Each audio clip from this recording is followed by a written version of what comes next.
नमस्कार. गुरुचरित्र अध्यात्म या माझ्या युट्यूब चॅनेलमध्ये मी कल्याणी तुम्हा सर्वांचे मनापासून स्वागत करते. जय जय रघुवीर समर्थ श्रीराम समर्थ. गुरुर ब्रह्मा गुरुर विष्णू गुरुर्देव महेश्वरा सद्गुरु साक्षात परब्रह्म तस्मै श्री सद्गुरुवे नमः. जय जय रघुवीर समर्थ श्रीराम समर्थ. नमस्कार. आजच्या व्हिडिओमध्ये आपण जो समास बघणार आहोत तो म्हणजे समास दुसरा, जो की आपल्या दशक 10व्यामध्ये जगत ज्योती नाममध्ये आपला चालू आहे.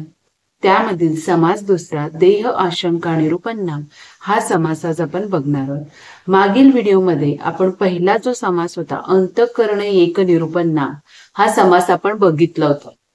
बघा आता जो दशक चालू आहे तो म्हणजे जगत ज्योतिनाम. त्याची आपण प्रस्तावना यापूर्वीच्या समासामध्ये घेतलीच होती की प्रकृती आणि पुरुष कशा पद्धतीने म्हणजे याचा जो विचार आहे तो प्रामुख्याने या समासात समर्थांनी आपल्या समोर तो मांडलाय.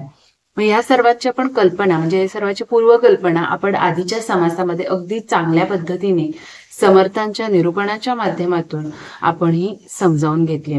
बघा काय सांगितले की दृश्य जगात म्हणजे ह्या विषय जडित जगात जी दिसणारी जी आपल्याला जे वासना असते किंवा कोणतीही इच्छा असते त्याच्यामध्ये आपल्याला अडकायचं नाही. म्हणजे थोडक्यात काय, ह्या दृश्य जगात आपल्याला अडकायचं नाही. समर्थ वारंवार प्रत्येक समासामध्ये आपल्याला दरवेळी हेच सांगतात की आपल्याला ह्या ज्या दिसणाऱ्या ज्या मोह पाडणाऱ्या ज्या गोष्टी आहेत त्यामध्ये आपल्याला अजिबात अडकून राहायचं नाही. आपल्याला काय आहे, आपलं सामर्थ्य वाढवायचंय, आपली उपासना वाढवायची आहे, आपल्या देहाकडून ती उपासना घडली पाहिजे. जसं समर्थांनी आपल्या आयुष्यामध्ये प्रत्येक क्षणी जो व्यक्ती म्हणजे आपल्यासाठी ते आपले सद्गुरू आहेत पण त्यापूर्वी त्यांनी ते घडवण्यासाठी किती कष्ट घेतलेत याची आपल्याला थोडी सुद्धा कल्पना नाही. बघा तुम्ही जर ऐकलं असाल की समर्थांनी 12 वर्षाच्या असताना घर सोडलं होतं. ज्यावेळी त्यांचं आईच्या इच्छेखातीर ते लग्नाला तयार झाले होते, फक्त त्यांच्या इच्छेखातीर त्यांना कोणत्याही प्रकारचं लग्न या बंधनात अडकायचं नव्हतं, पण त्यांच्या आईच्या इच्छेखातीर ते लग्नासाठी तयार झाले होते. आणि आईला फक्त आईने एक शब्द बोलला होता त्यांच्यासाठी की एकदा तुझ्या डोक्यावर अक्षता पडल्या की मी म्हणजे भरपूर म्हणजे मला सार्थकी लागेल तिचं आयुष्य, असं तिला बोलले होते समर्थांना. म्हणून समर्थांनी फक्त आईच्या इच्छेखातीर एक अक्षता म्हणजे पडल्यानंतर शुभमंगल सावधान हा शब्द त्यांनी ऐकला आणि तेथून त्यांनी पळ काढलं. आणि ते जे तिथं गेले होते ते कुठे गेले होते तर टाकळीला गेले होते. बघा समर्थ त्यावेळी कुठे गेले होते तर टाकळीला गेले होते. तेथून डायरेक्ट ते त्या ठिकाणी गेले होते.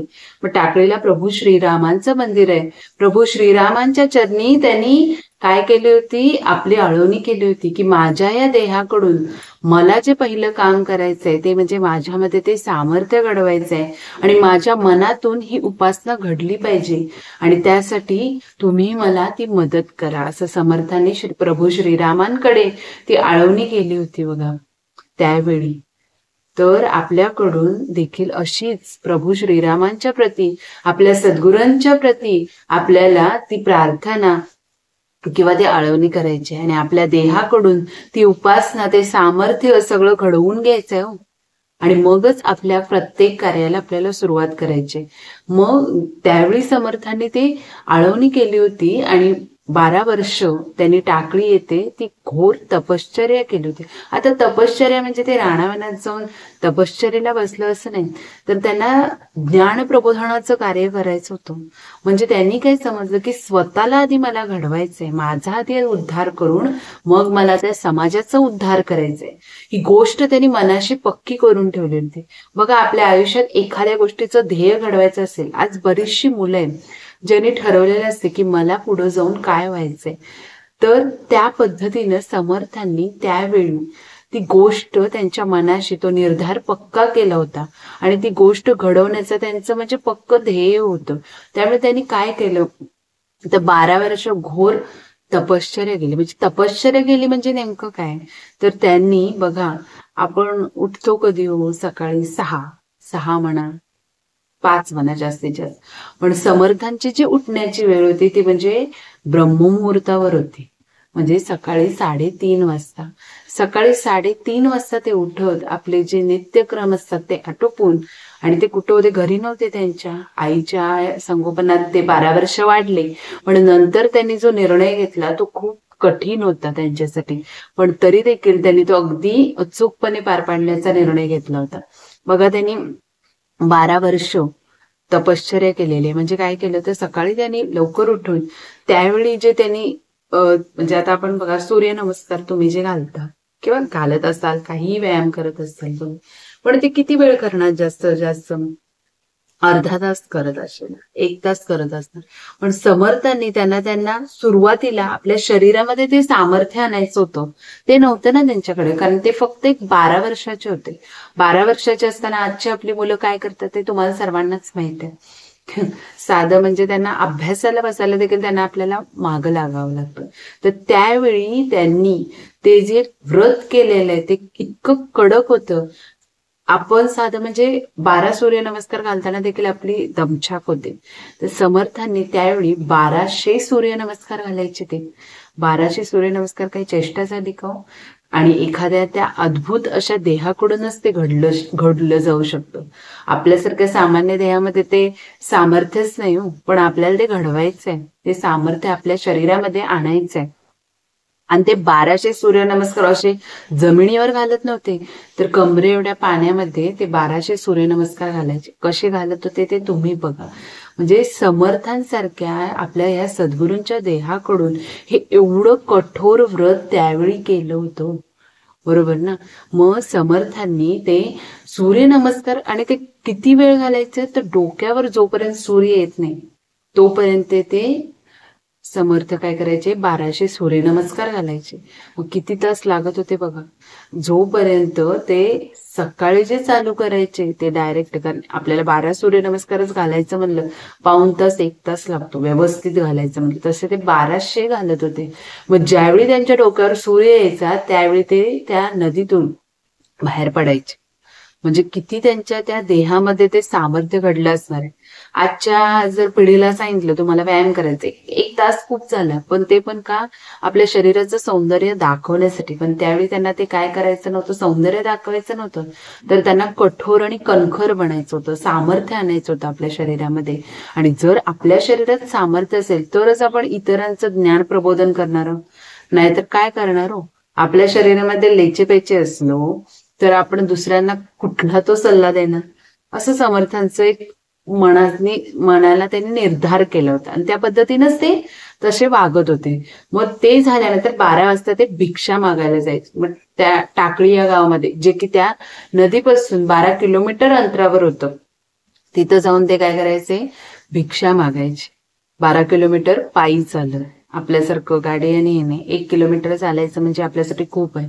एवढा सगळा कठोर व्यायाम केल्यानंतर ते पुन्हा चालत जाऊन भिक्षा मागायला जायचं. आणि मग जे काय अन्न असेल ते शिजवायचं आणि मग आपलं जेवण ते आटोपून घ्यायचं बघा. म्हणजे एवढं त्यांना कठोर करावं लागत होतं त्यावेळी त्या शरीरामध्ये सामर्थ्य आणण्यासाठी. आणि आपल्यासारखं ते आत्ताची मुलं काय करतात, किंवा आपणही देखील म्हणा, दिवसातून किती वेळा आपण खात असतो याचा काही नियम नाही. समर्थांचं काय होतं तर दिवसातून ते एकदाच जे काही जेवत, आणि त्यावेळी पोटभर असं जेवण नाही हो. भिक्षा मागायचं म्हणजे काहीतरी तांदूळ असं, अशा पद्धतीनेच, म्हणजे हीच भिक्षा होती ना. मग त्या ह्याच्यात त्यांनी जे काही अन्न शिजत होतं ते खात होते, आणि त्या वेळेतून जे संध्याकाळी काही शिल्लक राहील ते सूर्यास्त होण्यापूर्वी ते खात होते. आणि राहिलंच नाही तर ते डायरेक्ट पुढच्या 12 वाजता भिक्षा मागून ते अन्न ग्रहण करत होते. म्हणजे जवळजवळ 24 तासाचं अंतर होतं. एवढं कठोर त्यांचं ते व्रत होतं. असं त्यांनी नित्य नेमाने 12 वर्ष हे कठोर व्रत केलं. 12 वर्ष त्यांनी आपला नियम एका क्षणासाठी देखील मोडला नाही, हे त्यांनी व्यवस्थितपणे चालू केलं.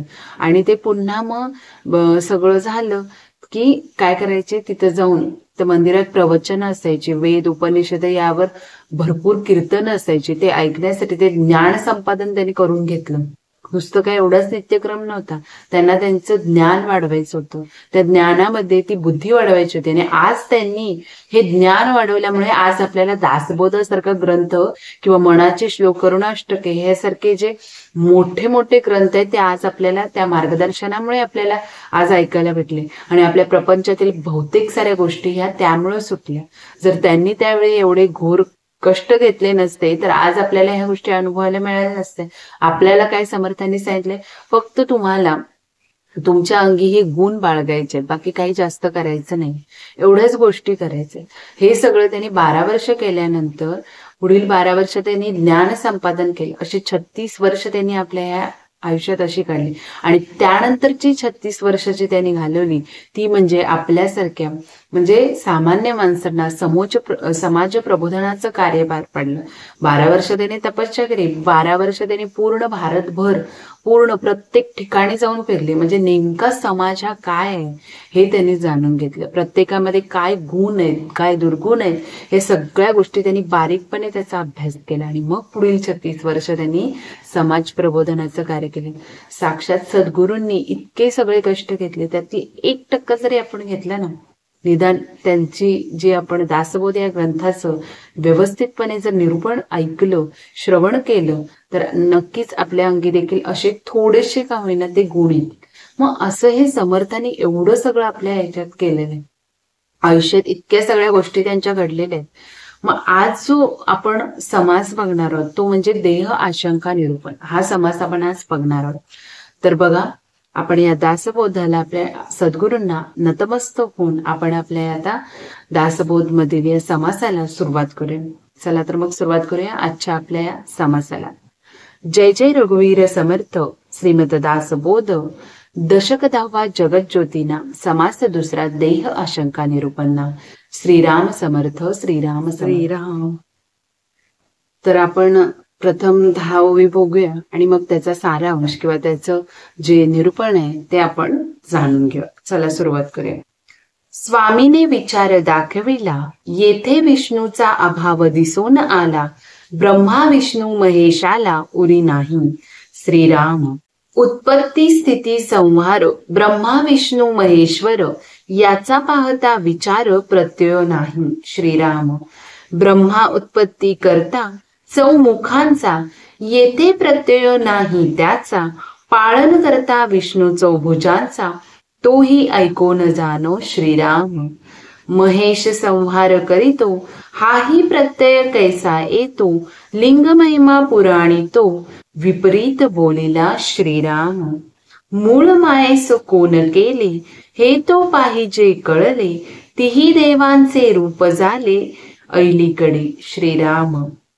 मूळ माया लोक जननी, तये पासुनी गुणक्षोभिनी, गुणक्षोभिनी पासून त्रिगुणी जन्मदेवा. श्रीराम. ऐसे बोलती शास्त्रकारक, आणि प्रवृत्तीचेही लोक, प्रत्यय पुसता कित्येक अकांत करीती. श्रीराम. म्हणून त्यास पुसावेना, त्याचे न प्रत्ययो आणवेना, प्रत्यय विन प्रयत्नाना ठकाठकी. श्रीराम. प्रचित विन वैद्य म्हणावी, उगीच करी उठा ठेवी, तया मूर्खाला गोवी प्राणी मात्र. श्रीराम. पैसाच हाही विचार, प्रत्यय करावा निर्धार, प्रत्यय नसता अंधकार गुरु शिष्यांचे. श्रीराम. श्रीराम समर्थ. जय जय रघुवीर समर्थ.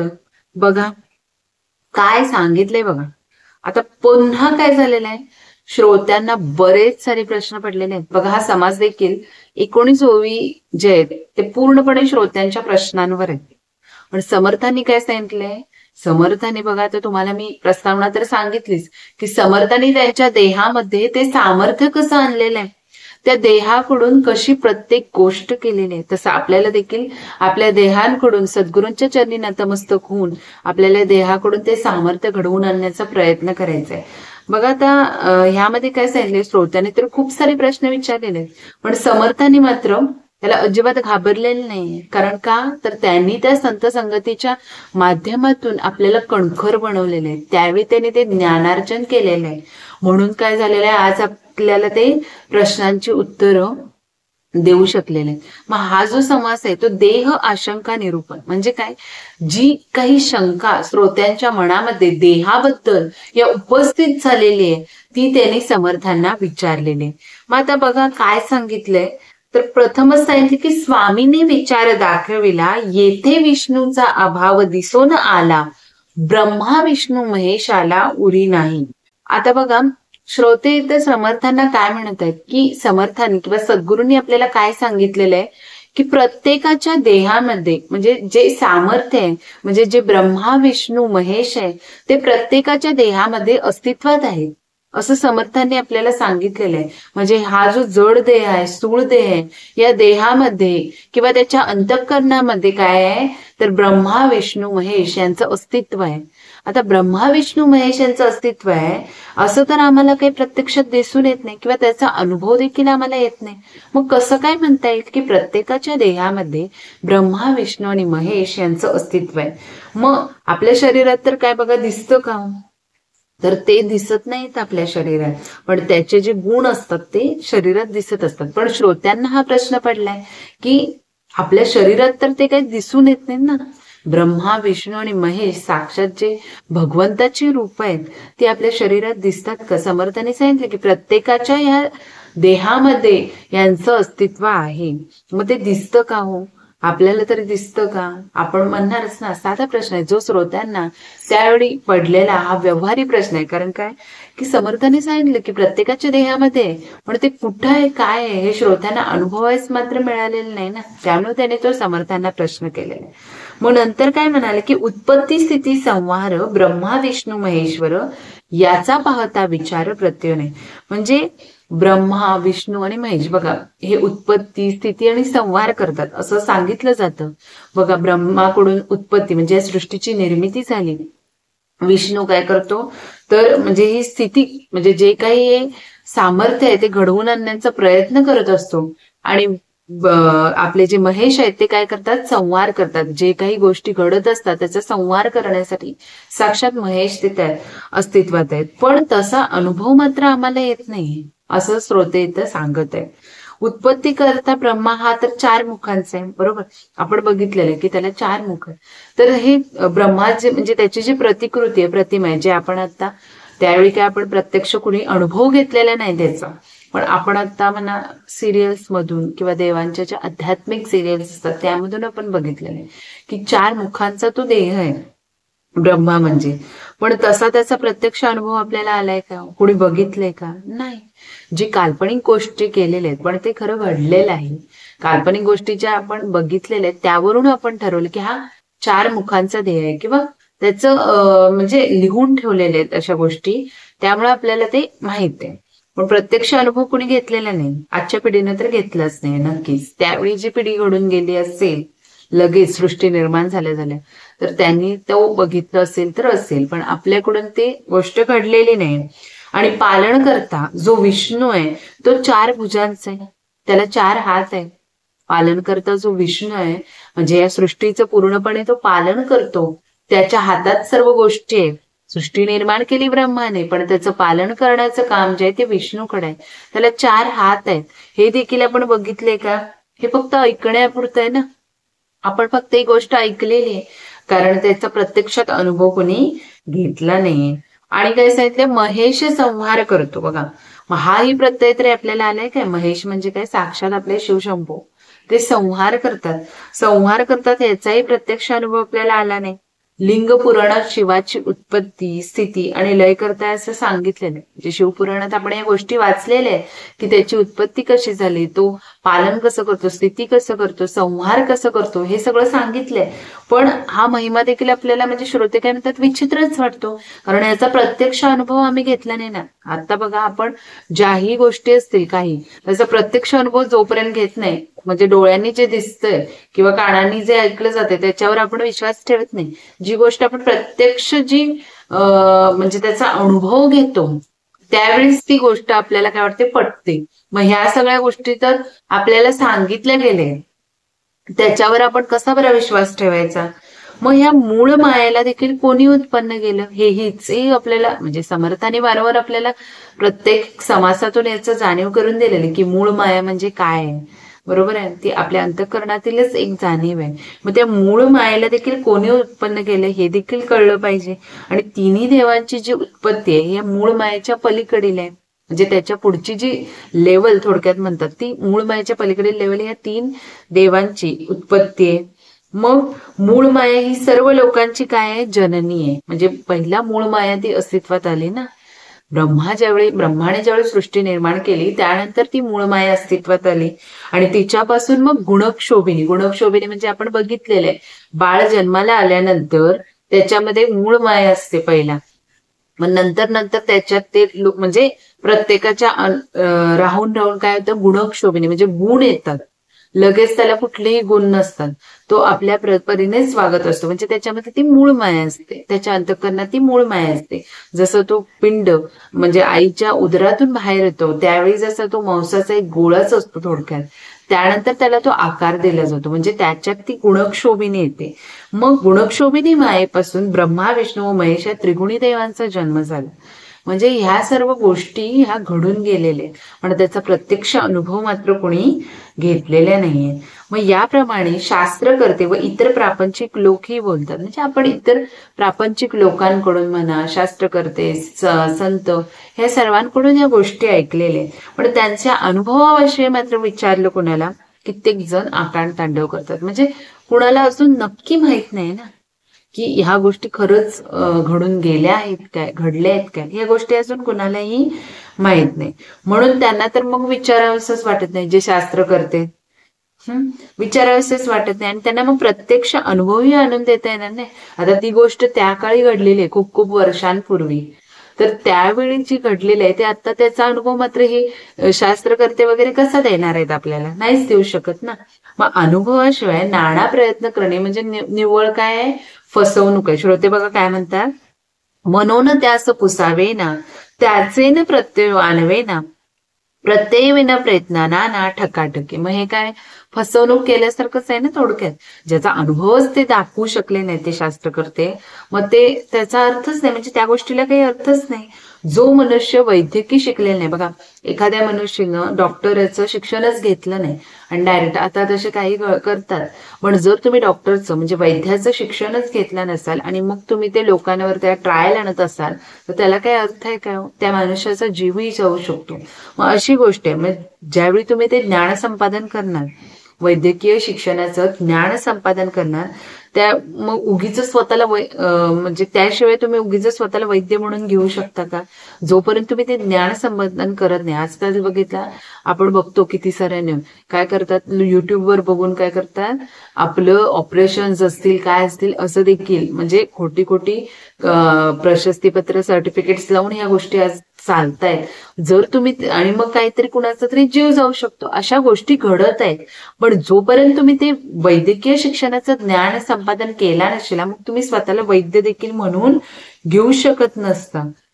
मग मूर्खाला इतर लोक म्हणजे जे इतर लोकांना काय करतात ते संकटात टाकू शकतात. मग हे देव आणि त्याच्याविषयीचे जे अनुभव आहेत याबाबतही असाच प्रकार आहे.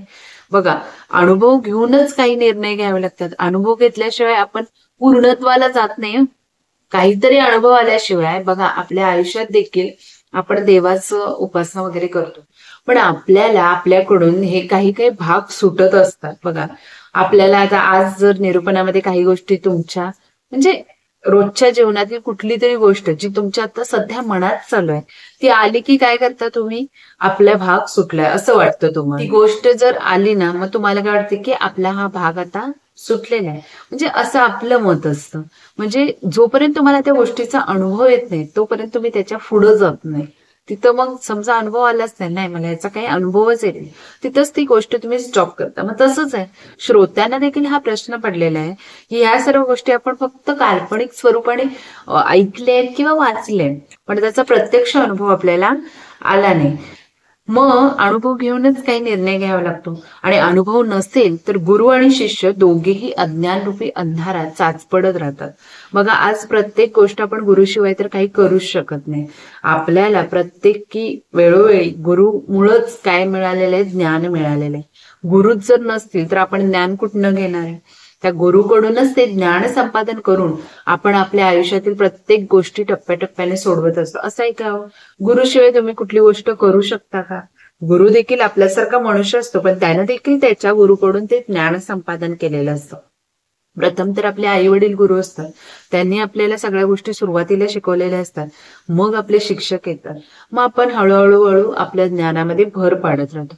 मग असं असेल तर ह्या गोष्टीचं मात्र कुणी असं ज्ञान करून दिलेलं नाही, कारण प्रत्यक्ष आपल्याला त्या दिसलंच नाहीये ना, मग त्याचा अनुभव कसा घ्यायचा? असं श्रोत्यांनी समर्थाने या 10 ओळीतून हे प्रश्न उपस्थित केले. आता पुढील 10 ओळी आपण बघूया.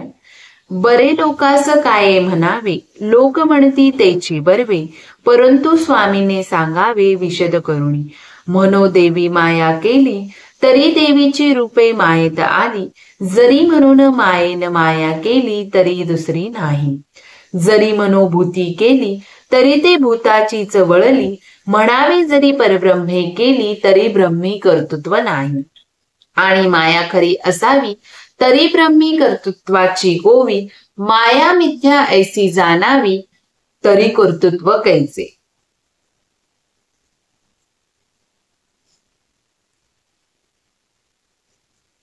आणि माया खरी असावी, तरी ब्रह्मी कर्तृत्वाची गोवी. माया मिथ्या ऐसी जाणावी, तरी कर्तृत्व कैसे. आता हे अवघेची उगवे, आणि मनास प्रत्यय फावे. ऐसे केले पाहिजे देवे कृपाळूपणे. वेद मातृका विन नाही, मातृका देहा विन नाही. देह निर्माण होत नाही, देहा वेगळा. तया देहामध्ये नरदेहो, त्या नरदेहात ब्राह्मण देहो. तया ब्राह्मण देहाच पाहो, अधिकार वेदी. असो वेद कोठून झाले, देह कासयाचे केले. दैव कैसे प्रगटले, कोण्या प्रकारे. ऐसा वळावया अनुमान, केले पाहिजे समाधान. वक्ता म्हणे सावधान, होई आता. प्रत्यय पाहता साकडी, अवघे होते विघडा वेगडी. अनुमानिता घडीने घडी काळ जात. श्रीराम. बघा, श्रोत्यांनी हा जो समास आहे तो खूप छोटा आहे. ह्यामध्ये श्रोत्यांनी 19 ते 20 ओव्यांपर्यंत फक्त प्रश्न विचारलेले आहेत, आणि समर्थांनी पुढील जे 6 ओवी त्यामधून उत्तर दिलेली नाही, पण ते उत्तर कशा पद्धतीने आपल्याला पुढील समासामध्ये अनुभव घ्यायचे ते समर्थांनी यात सांगितले. मग त्या गोष्टीचं मार्गदर्शन समर्थांनी या समासात केलेलं आहे. आता पुन्हा देखील आपण 10 प्रश्न तर श्रोत्यांचे बघितलेलेच आहे, कशा पद्धतीनं म्हणजे ब्रह्मा विष्णू महेश यांचं अस्तित्व आपण बघितले. ब्रह्मा हा 4 मुखांचा आहे, विष्णू हा 4 भुजांचा आहे, पण याचं प्रत्यक्ष दर्शन कोणी घेतलेलं नाही. सांगण्यावरूनच म्हणजे मूळ माया काय, गुणक्षोभिनी काय, हे सगळ्या गोष्टी आपल्या फक्त ऐकण्यापुरत्या मर्यादित आहेत. त्या गोष्टींचा अनुभव मात्र आपण कोणीच घेतले नाही.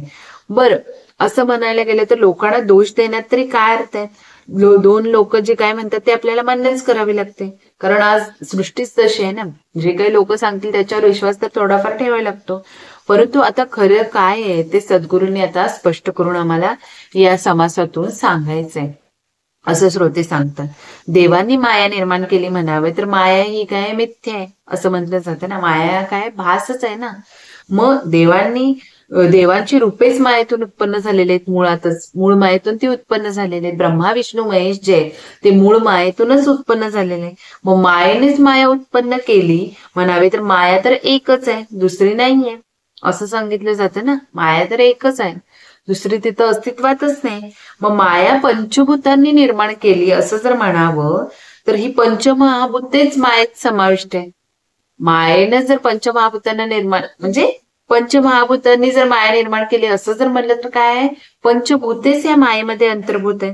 बरं, ती निर्गुण ब्रह्माने असं निर्माण करावी जर म्हणलं तर ब्रह्माच्या ठिकाणी कुठले कर्तृत्वच नाही, त्याने फक्त सृष्टी निर्माण केलेली. मग ही गोष्ट कशी काय आपण प्रत्ययच मानावी, स्पष्ट मानावी? बरं, माया जर खरी असती तर मग ब्रह्माच्या ठिकाणी कर्तृत्व लागता आले असते. माया जर खरी असती, जी मूळ माया आहे ती जर खरी असती तर ब्रह्माच्या ठिकाणी ते कर्तृत्व लागता आलं असतं. पण माया काय, मिथ्या आहे, हा एक भास आहे, आभास रूपच आहे ना. मग हे जाणलं तर मायाच जर मुळात भास असेल तर मग कर्तृत्वाचा प्रश्न आलाच कुठे ना. मुळातच सगळं भासमय जगात चालू आहे, जसं आपण स्वप्न बघतोय तसं चालू आहे, तर त्याचं कर्तृत्व आलंच कुठं. तेव्हा आता या सर्व गोष्टींचा आम्हाला उलगडा करून पाहिजे आणि प्रत्यक्ष अनुभवही यावा असं म्हणजे समर्थाने कृपाळूपणे काहीतरी केलं पाहिजे असे श्रोते म्हणाले, की आम्हाला या गोष्टींचा आता उलगडा किंवा त्याचा अनुभव आम्हाला प्रत्यक्ष यावा, की नक्की ह्या गोष्टी काय आहेत, ब्रह्मा विष्णू महेश काय आहे, ही मूळ माया काय आहे.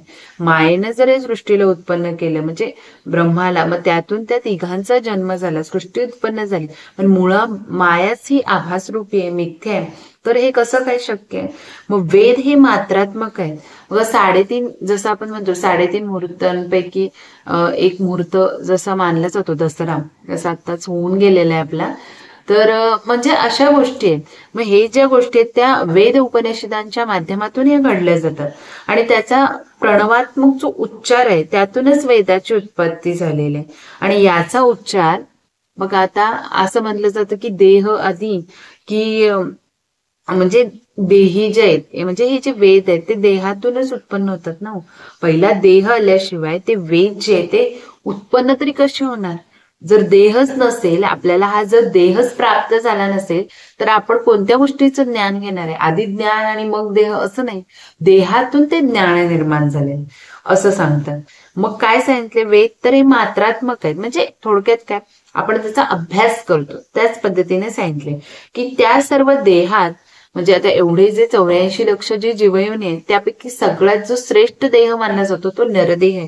कारण नरदेहच असा देह आहे की ज्याला सगळ्या गोष्टींचं ज्ञान संपादन करता येते.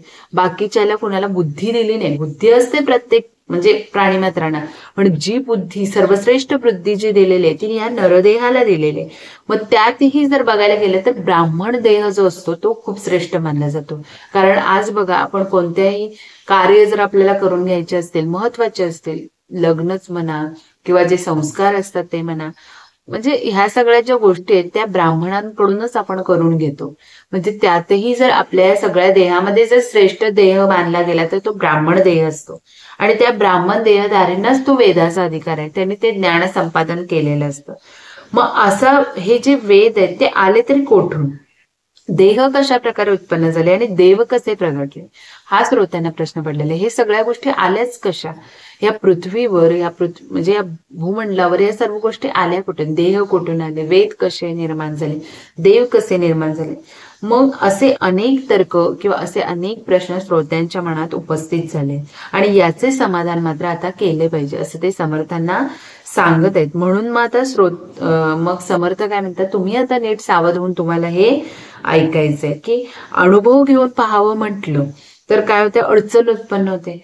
आपण हे सगळं काल्पनिक गोष्टीतून किंवा एखाद्या सगळ्यांच्या माध्यमातून या गोष्टी ऐकलेल्या, पण अनुभव घ्यायचा म्हणलं तर यात अडचण उत्पन्न होते आणि शास्त्रांशी त्याचा मेळ जमला नाही की मग काय होतं, सगळंच बिघडून जातं. शास्त्राशी आपण एकसंगत झालो नाही तर सगळ्या गोष्टी काय होतात, विस्कटल्या जातात आणि मग निरनिराळे काय करता येत नाहीत आपल्याला. तर्क करता करता घडी नाही घडी काय होतात, आयुष्यातील काळ निघून जातो. म्हणजे जसं आपण ज्ञान संपादन करत जातो तसं काय होतं, आपलं जो वय आहे बघा, वय वाढत जातं. मग घडी नाही घडी काळ निघून जातो असं समर्थाने या म्हणजे 20व्या ओळीतून हे समजावून सांगितलेलं आहे. तर पुढील आपण ओळी बघू. श्रीराम, लोकधाटी शास्त्र निर्णय येते बहुधा निश्चय, म्हणून या एक प्रत्यय येणार नाही श्रीराम. आता शास्त्राची भीड धरावी तरी सुटेना हे गतागोवी, गतागोवी हे उगवावी तरी शास्त्र भेद दिसे. शास्त्र रक्षुन प्रत्यय आणिता, पूर्व पक्ष त्यागुण सिद्धांत पाहिला, शहाणा मूर्ख समजाविला एका वचनी. शास्त्रीच पूर्व पक्ष बोलिला, पूर्व पक्ष म्हणावे लटक्याला, विचार पाहता आम्हाला शब्द नाही. तथापि बोलो काही एक, शास्त्र रक्षण कौतुक, श्रोती सादर विवेक केला पाहिजे. श्रीराम समर्थ. बघा आता काय सांगितले बघा. आता पुढील म्हणजे ज्या ओवी आहेत त्या समर्थांनी काय सांगितले, कशा पद्धतीने त्याचा उलगडा होणार आहे याच गोष्टी समजावून सांगितलेल्या.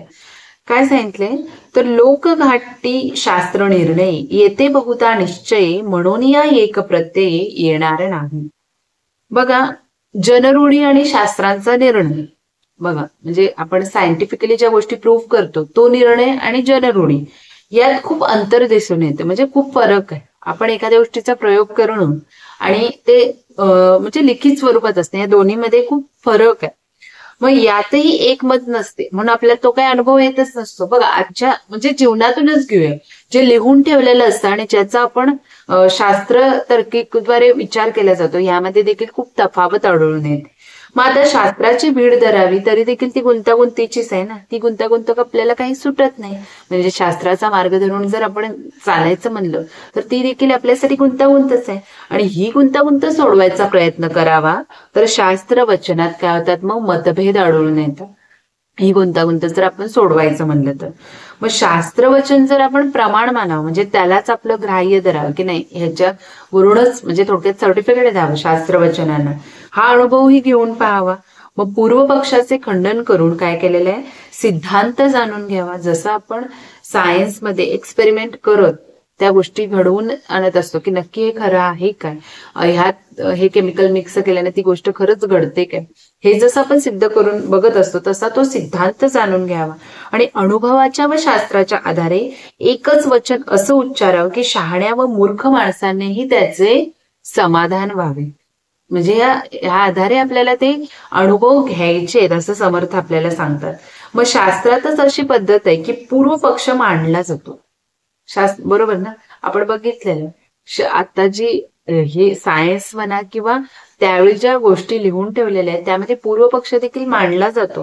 तो लटिकाच असतो आणि नंतर तो खोडून काढला जातो. सुरुवातीला काय असतो, तो एक लिखित स्वरूपातच असतो आणि नंतर जसजशा गोष्टी घडत जातात तो मग खोडून काढला जातो. म्हणजे थोडक्यात तो पूर्णपणे लयाला जातो. म्हणून हा विचार करून आम्ही पूर्वपेक्षांचे काय करतो, खंडन करतो आणि मग त्यात आम्हाला दोष देऊ नये. म्हणजे ही गोष्ट अशा पद्धतीने तुम्ही विचारू नये की सृष्टी कशी निर्माण झाली, ब्रह्मा विष्णू महेश साक्षात आहेत का, मग ह्या गोष्टी तुम्ही विचारता कामा नये. कारण शास्त्रोक्त आधारेच ह्या गोष्टींना काहीतरी म्हणजे सर्टिफिकेट आहे ना, प्रमाण आहे ना, त्याप्रमाणेच त्या गोष्टी घडलेल्या.